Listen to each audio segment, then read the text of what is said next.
네, 여러분 안녕하세요. 부영부재TV의 형 김창경. 동생 전승배입니다. 네, 저희가 오늘의 컨텐츠는 내가 현금이 10억이 있었다면 어떤 건물을 살 수 있었을까에 대한 내용을 전달을 해드리려고 하는데, 저희가 보통 10억 가지고 계신 분들이랑 상담을 많이 해요. 그렇죠. 네, 그래서 상담을 받으러 오시면 좀 좋은 건물들을 추천을 해달라고 하는데, 저희는 좋은 건물들을 보여드립니다.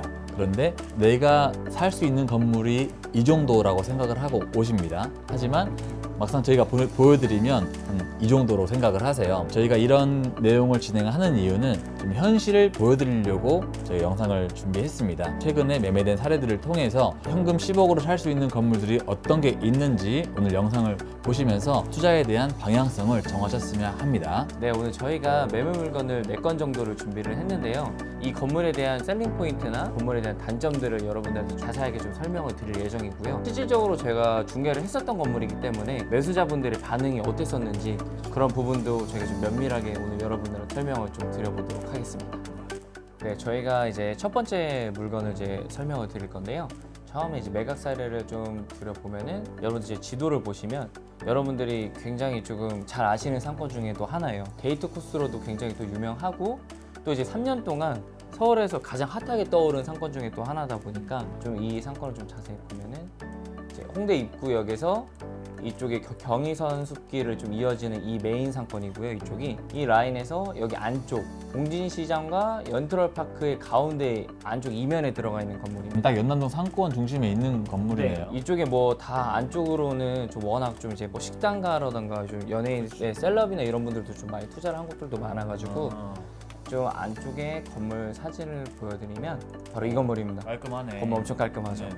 근데 이제 실질적으로 이 건물이 조금 이제 인기가 더 좋았던 거는, 건물 외관도 신축급이라서 좀 굉장히 깔끔한데 1층에는 이제 다들 또 좋아하시는 카페, 또 2층은 음식점, 이제 3층, 4층은 교회랑 사무실로 임차가 되어 있는 건물이에요. 이 건물의 이제 전체적인 개요를 말씀을 드리면, 보시면은 이 건물이 이번 연도 7월 달에 7월 달에 24억 8천만 원에 매각이 됐어요.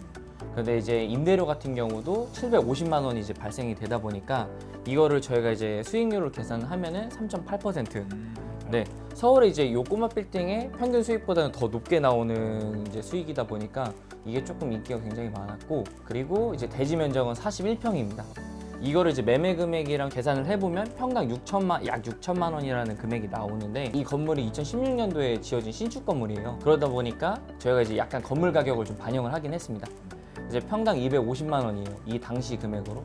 최근에 이 건물을 신축을 하려면은 평균적으로 얼마 정도 들죠? 최근에는 건축비가 많이 올라서 500에서 600은 기본으로 드는 것 같아요. 그렇죠. 한 600만 원 정도가 들어가는데, 이제 2016년도에 저희가 지금 지어 신축된 건물이다 보니까 저희 이제 건물 가격을 약 한 2억 5천, 평당 250만 원 정도로 산정을 해봤습니다. 그래서 그 산정된 금액으로 계산을 하면 평당 토지 가격은 5,400만 원 정도에 매입을 하셨다고 보시면 되고요. 건물의 이제 연면적은 한 103평 정도 되고, 이제 건물의 규모는 이제 10억대에서 한 20억대 좀 많이 찾으시는 규모 중에 하나인 지하 1층부터 지상 4층 규모로 좀 이루어져 있습니다. 딱 꼬마 빌딩 사이즈. 네, 딱 이제 적정 사이즈라고 보시면 될 것 같아요. 이 사이즈. 네, 이 건물 처음 나왔을 때부터 좀 인기가 많았던 건물이죠. 맞아요. 이게 저희가 이제 이 건물이 나오고 나서 이게 7월 달에 매각이 됐는데 5월 달에 이게 나온 건물이거든요. 그래서 이제 고객분들한테, 많은 매수자분들한테 설명을 많이 들었는데, 건물이 원래 탁상 감정이라고 저희가 건물에 이제 대출을 받으려고 하면 감정을 받는데, 그때 감정 가액이 원래 평균적으로 많이 나와야 한 80% 정도가 발생이 되거든요. 네, 매매 금액의 한 8-90% 정도 나오면 진짜 잘 나온다고 생각하는데, 매매 금액이 25억이었는데 감정 가액이 25억이 나왔어요. 똑같이. 네, 거의 완벽하게 동일한 금액으로 나오다 보니까 대출이 나오는 건 한 17억에서 18억 정도까지 대출을 받을 수 있었던 거예요. 대출이 꽤 많이 나왔던 건물인데요. 네, 근데 이제 이 매수자분들 입장에서 생각을 해보면, 대출이 제가 현금 10억이 있어도 매입을 할 수가 있는 건물이고, 연남동이라는 이제 메인 상권의 안에 있는 건물에다가 건물도 외관도 굉장히 신축급 건물이고, 평균적으로 수익도 보시면은 서울 평균 수익률이 한 3%에서 3.5% 사이라고 보면은 그것보다 더 높은 한 3.8% 정도까지 나오는 건물이니까 3.8%면 대출이자 감당하고도 남은 그쵸. 수준이니까. 그리고 또 이제 전층 이제 공실도 없이 이제 만실로 이제 되어 있는 건물이다 보니 이게 좀 인기가 조금 굉장히 많았어요. 그래서 이 5월달에 나와가지고 저희가 이제 많이 브리핑을 했는데 결국 이제 7월달 딱 약 2개월 만에 이 건물이 이제 소진이 되었습니다. 굉장히 빨리 소화가 됐던 건물로 그렇죠. 기억을 하고 있습니다. 보여드렸던 분들한테도 굉장히 답사도 많이 가실 정도로 인기가 많았던 건물이라고 보시면 될 것 같습니다. 자, 두 번째 건물입니다. 지금 사진에 보시면은 이 건물은 예전에 일반적인 다가구 건물이었어요. 벽돌식 건물이었는데 이 벽돌에 색을 좀 칠하고 나는 외장재, 빨간 외장재를 입혀서 리모델링을 한 건물이죠. 이 건물의 위치를 보여드리자면 네, 이 건물은 지금 상수역 인근에 있는 건물입니다. 많이들 아시는 당일리 발전소 인근에 위치한 건물인데요. 상수역에서 약 한 204m, 도보로 3분, 빨리 걸으면 1분, 초역세권이에요, 초역세권. 초세권이죠. 달리면 30초. 달리면 30초 정도 걸리는 위치에 있고요. 보통 이 라인이 예전부터 많이 활성화가 되고 있는데 카페라든지 레스토랑이 지금 분포해 있는 상권입니다. 인기가 많은 상권이죠, 여기가. 네. 이 건물에 대해 소개를 해드리자면 이 건물 좀 재밌어요. 이 건물은 2020년도 4월에 거래가 됐고요. 18억 4천만 원에 거래가 됐습니다. 맨 처음 이 건물이 일반적인 다가구 건물이었는데 12억에 어느 분이 매입을 하셨어요. 16년도에 12억에 매입을 하시고 이렇게 화장을 해놨습니다. 건물을 화장을 한 거네요. 화장 메이크업을 좀 했죠. 네네. 외장재를 좀 입히고 그리고 인대를 다시 맞춰서 네. 2018년도에 17억 8천에 거래를 하셨어요. 18년도에 17억 8천. 2년 뒤에 17억 8천, 약 한 6억 가량을 남기신 거죠. 2018년도에 이제 이게 거래가 될 수 있었던 이유는 당시 당일리 발전소가 호재가 좀 많이 있었거든요. 아 맞아요. 네. 엄청 핫했어요. 홍대 자체가 들썩일 정도로. 근데 이 당일리 발전소를 영국 런던에 있는 테이트 모던처럼 바꾸겠다라는 이런 계획이 있었고 맞아. 또 이제 합정역 인근으로 YG 사옥이 들어오고 뭐 상수동 이 거리가 더 문화거리로 조성되고 호재가 굉장히 많이 있었습니다. 사실 이제 이 당일리 발전소가 2016년에 착공을 들어가려고 했었어요. 그런데 이제 뭐 국정감사에서 사업 변경을 해라라는 이런 여러 가지 이해관계가 좀 섞이다 보니까 지금까지도 뭐 별다른 개발이 진행되지가 않습니다. 저대로 가만히 있어요 지금. 지금에서는 뭐 2020년 하반기에 착공이 들어가서 2020년도에 완공을 한다. 준공을 한다라는 계획을 가지고 있는데 우선 좀 더 지켜봐야 될 상황이고요. 2018년 당시에는 나름 많은 호재를 가지고 있어서 이 상권이 좀 인기가 많았습니다. 굉장히 핫했죠. 네, 굉장히 핫했죠. 하지만 지금 현재로 봤을 때는 홍대 상권이 많이 커졌거든요. 여기 있는 연남동도 커지고 망원동, 망리단길이 또 부상을 하고 있고 그렇죠. 홍대 상권이 좀 분산이 되었습니다. 상수역에도 좀 발전을 하려고 하다가 나름 침체기가 지금 생기고 있는 상황이에요. 그래서 가보시면 2018년도의 모습과 지금이 크게 달라진 게 없다. 뭐 맛집도 많이 생기고 해서 먹으러 많이 갔었거든요. 예전과는 좀 다른 느낌이긴 합니다. 네. 다시 본론으로 돌아오자면 2018년에 17억 8천에 이분이 매입을 하시고 2년이 지난 올해 4월 18억 4천에 6천만 원의 시세 차익을 남기시고 거래를 하셨습니다.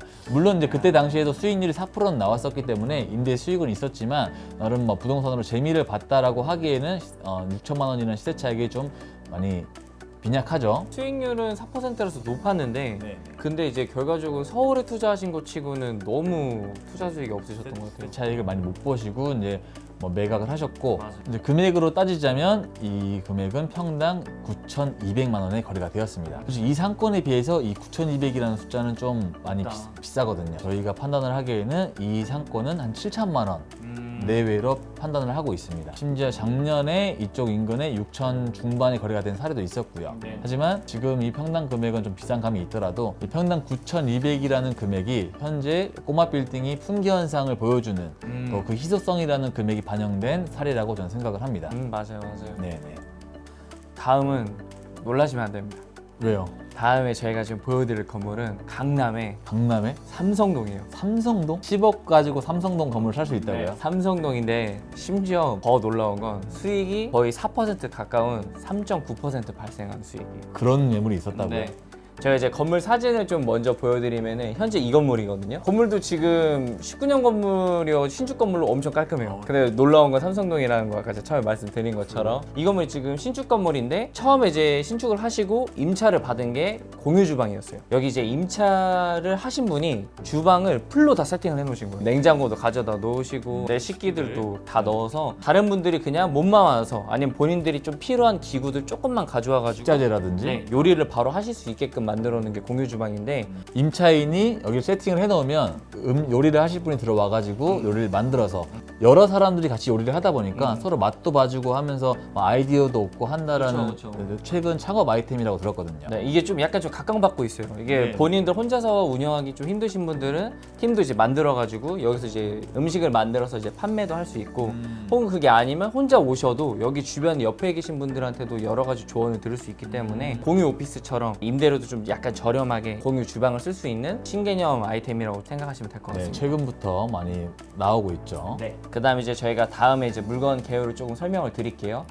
저희가 이제 대지 면적이 22.45평인데 2019년도 12월 달에 신축된 건물이라서 건물 가격을 평당 이제 3억 원을 저희가 산정을 했습니다. 평당 금액은 평당 9,500. 아, 대지 평당가가 9,500. 삼성동이니까. 네, 삼성동인데도 평당 9,500만 원이면은 뭐 충분히 다들 이해하실 만한 예, 금액이라고 생각을 하실 것 같아요. 처음에 연남동 건물이랑 거의 흡사하기는 한데 이 건물 규모도 지하 1층부터 지상 4층까지 좀 이루어진 건물인데 저희가 또 처음에 놀랐었잖아요. 강남구에 삼성동에 수익이 또 4% 가까운데 저희가 이제 매수분들한테 자료를 보내드리는 그 찰나에 매각이 한 일주일 만에 이루어졌고 더 이제 놀라운 거는 잔금조차도 약 한 2주 반 만에 이제 잔금까지도 이제 끝난 건물이에요. 그러니까 저희가 딱 보자마자 눈 깜짝할 사이에 판매가 돼버린 건물이라고 생각을 하시면 될 것 같아요. 처음에 지도를 설명을 안 드렸는데 제가 이제 지도를 보여드릴게요. 다시 한번 이제 위치를 보시면 좀 놀라실 거예요.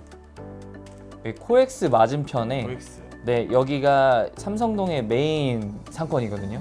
삼성동에서 이제 뭐 맛집이라던가 이런 부분들이 좀 많이 분포가 되어 있는 상권 중에 하나인데 매수자분들도 굉장히 선호하는 상권들 중에 하나예요, 이곳이. 그리고 삼성중앙역 5번 출구에서도 약 한 6분 정도 네, 걸어서 한 도보로 한 5분 6분이면 그래도 저희는 역세권이라고 하는데 그 정도에 좀 위치하고 있는 건물입니다. 근데 제가 지도를 좀 맨 마지막에 보여드리는 이유 중에 하나는 보시면 도로가 어머나, 네, 굉장히 좋습니다. 어떻게 들어가? 네. 이 건물 같은 경우에는 뭐 물론 빨리 매각은 됐지만 좀 단점은 명확해요. 이 도로가 2m 도로고 그리고 아까 제가 처음에 설명드린 것처럼 대지 평수가 한 22평 정도밖에 되지 않다 보니까 꼬마 빌딩에서도 다른 분들이 이제 이 지역이 아니면 선호하지 않을 만한 건물이기는 해요. 보통 사도에 낀 건물들은 선호하진 않죠. 그렇죠. 한 2m라고 하면은 사실 이제 평균적으로 저희가 이제 매입을 하시는 도로가 한 4m 정도인데 2m면은 그래도 좀 거의 도로가 이제 차량이 좀 들어가기도 굉장히 협소한 곳이거든요. 네, 이런 단점이 있음에도 불구하고 이 건물이 매각될 수 있었던 이유는 딱 세 가지로 제가 정리를 할 수가 있는데 첫 번째는 이 강남에서 가장 개발 호재가 많은 삼성동, 두 번째는 이 건물이 2019년 말에 신축된 건물이다 보니까 굉장히 좀 깔끔한 외관을 가지고 있고 세 번째로는 강남에서 볼 수 없는 수익률인 3.9%라는 수익률이 발생됐기 때문에 이렇게 빨리 시장에서 거래가 된 건물이라고 좀 보시면 될 것 같습니다. 정말 빨리 거래가 되긴 했네요. 네, 엄청 빨리 된 거죠. 실질적으로 시장에 나오면은 한 2개월 정도가 소요가 되는데 나온 지 일주일 만에 잔금도 이렇게 빠르게 소화가 된 건물은 좀 약간 드물다고 좀 보시면 될 것 같아요. 그만큼 삼성동에 20억대 건물이 없다라는 걸 또 보여주는 사례죠. 사실 지금 찾는다고 해도 이 정도 건물은 찾을 수는 없습니다. 네, 제가 마지막으로 소개를 해드릴 건물은 모양새가 나오는 건물입니다. 대망의 건물이 나왔네요. 이 건물은 올해 나왔던 현금 10억으로 살 수 있었던 건물 중에 가장 좀 교과서 같은 건물이라고 저는 생각을 하는데 지침서 같은 느낌의 집침서라고도 볼 수 있죠. 네. 사진으로만 보셔도 코너고요. 1층에 편의점에 들어가 있습니다. 그리고 뭔가 사진으로만 봐도 뭔가 상권이 있을 것 같죠? 네, 위치 한번 보겠습니다. 네, 위치는 건대 입구역이 여기 있고요. 어린이대공원역이 이쪽에 있습니다. 네, 본 건물은 건대 후문에 위치한 건물입니다. 네, 삼면 코너죠. 네, 후문이 바로 여기 앞에 있고요. 후문 바로 앞에 있는 건물이라고 보시면 되는데 물론 이 상권 자체가 건대 입구 상권이랑 비교를 하기엔 좀 많이 부족하기는 해요. 하지만 7호선 어린이대공원역 3번 출구에서 후문으로 가는 길목에 있기 때문에 나름 유동인구는 꾸준한 편이고요. 여기도 사람 많이 다니는 곳이잖아요. 그렇죠. 뭐 학기 중에는 사람이 꾸준히 있는 편입니다. 그렇죠. 나름대로 뭐 리테일이라든지 요식업, 뭐 F&B에 대한 수요는 늘 있었던 상권이고요. 네.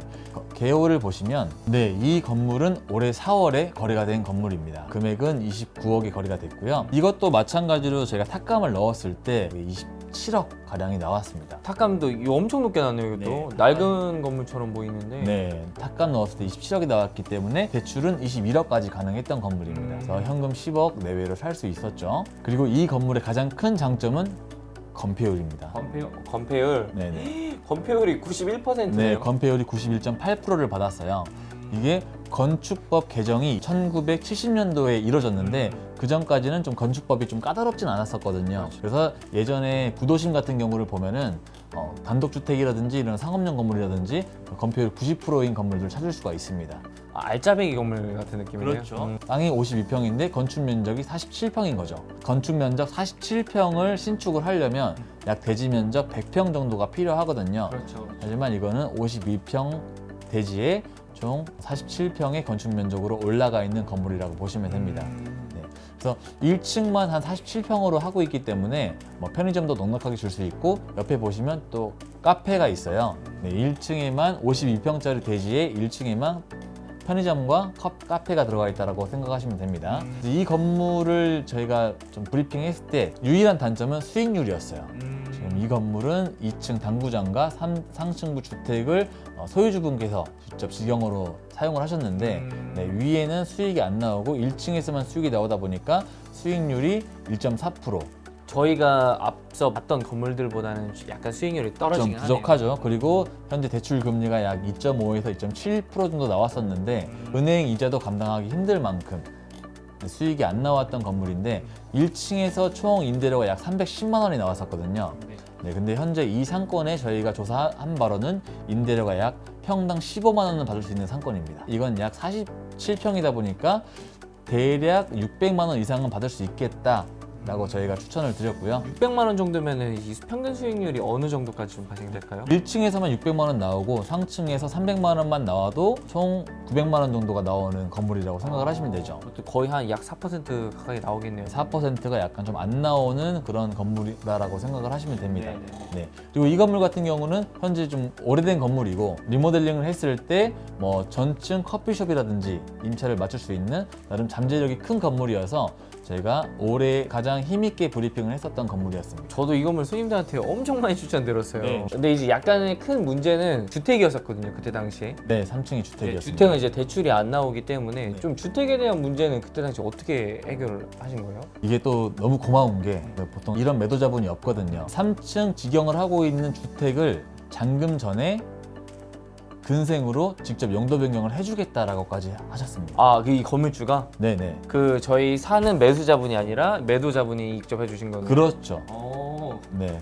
소유주분이 조건 중에 하나가 3층 주택 부분을 근생으로 바꿔주고 매매를 하겠다라는 조건이 있었기 때문에 매수하시는 입장에서는 굉장히 편했고요. 제가 이거를 맨 마지막에 소개를 해드린 이유는 올해 나온 현금 10억으로 살 수 있었던 건물 중에 가장 잠재력도 있고 투자 가치가 있었던 건물이지 않나라고 생각을 합니다. 또 결과적으로는 매도자분이 그렇게 도움을 주셨기 때문에 저희 이제 입맛으로도 이제 저희 매수자분이 좀 원하는 식으로 또 바꿀 수도 있었던 건물이었네요. 그렇죠. 대출을 하기에도 수월했었던 건물이고요. 네, 여러분 저희가 오늘 이제 매매 사례들 4건을 좀 정리를 해서 여러분한테 좀 설명을 드렸습니다. 사실 저희가 최근에 매각된 사례들 중에서 한 2, 3개월 정도 기간을 두고 매각된 건물들을 좀 정리를 하려고 했었는데 가장 최근에 된 걸로 하려고 했었죠. 여러분한테 좀 자세하게 설명을 드릴 수 있는 건물들이 많이 없었어요. 그래서 저희가 좀 그 기간을 늘려서 한 5개월에서 7개월 사이에 매각된 사례들을 정리를 했습니다. 현금 10억으로 여러분들이 투자를 할 수 있는 평균적인 매매 금액대는 20억에서 25억 정도 선이라고 보시면 될 것 같고, 이제 서울에 여러분들께서 수익형 건물을 찾으신다 하면 평균 요구 수익률 같은 경우에는 한 3% 내외 정도라고 생각하시면 될 것 같아요. 다만 여러분들께서 투자를 하실 때 나는 조금 투자성보다는 수익률을 조금 더 원하신다고 하시면 수도권인 경기도나 인천에서 4% 수익률이 발생되는 건물을 좀 찾으시면 될 것 같아요. 아무래도 그쪽이 서울보다는 수익률이 많이 나오긴 합니다. 네, 그 정도가 좀 이제 수익이 서울보다 좀 높으니까, 다만 여러분들께서 조금 생각을 하셔야 될 게 황금성이 떨어지는 거를 여러분들이 좀 감안을 해서 좀 선택을 좀 하시면 좋을 것 같습니다. 아무래도 수요자분이 서울 쪽을 많이 선호하시기 때문에 황금성은 서울이 훨씬 좋습니다. 훨씬 높습니다. 훨씬. 그리고 이제 보셨겠지만 현재 시장에서 현금 10억으로 매입할 수 있는 물건이 정말 없어요. 찾기가 쉽지 않은데 그래서 제가 좀 더 나은 빌딩을 매입할 수 있는 나름의 팁을 드리자면 첫 번째는 기간을 정하셔야 돼요. 6개월이면 6개월, 3개월이면 3개월 안에 매입을 하겠다라는 그런 계획을 세워두시고 그 안에 발품을 많이 파시면서 물건을 최대한 많이 보시는 게 좋습니다. 그리고 물건을 추천받으면 현장 답사는 그 필수고요. 웬만한 건물을 소개를 해주시는 분들은 다 추천을 하는 이유가 있기 때문에 내가 마음에 들지 않더라도 현장을 한번 가보시는 것을 추천을 드립니다. 나름의 기간 동안 물건을 많이 보셔야지 내가 가지고 있는 투자 기준과 시장에 매각이 되는 기준이 차이가 안 나거든요. 최대한 물건을 많이 보시고 나의 기준이 정해졌다 라고 생각됐을 때 그때는 내가 맞는 취향의 건물을 찾으시면 돼요. 관리가 편한 건물, 시세 차익을 볼 수 있는 건물, 또 수익이 좋은 건물, 나름의 각자의 사정마다 선호하시는 그런 건물이 다르기 때문에 물건을 소개해 주신 분의 조언도 받고 나름의 기준을 정하셔서 매입을 하신다면 정말 좋은 건물을 매입을 하실 수 있을 거라고 생각을 합니다.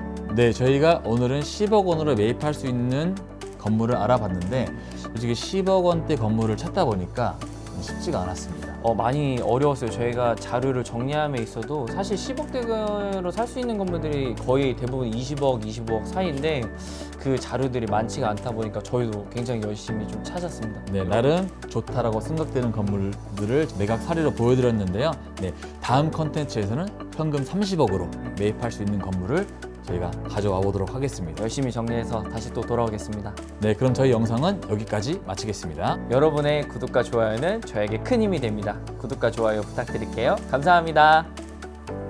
10억으로 어떤 건물을 살 수 있었을까에 대해서 다시.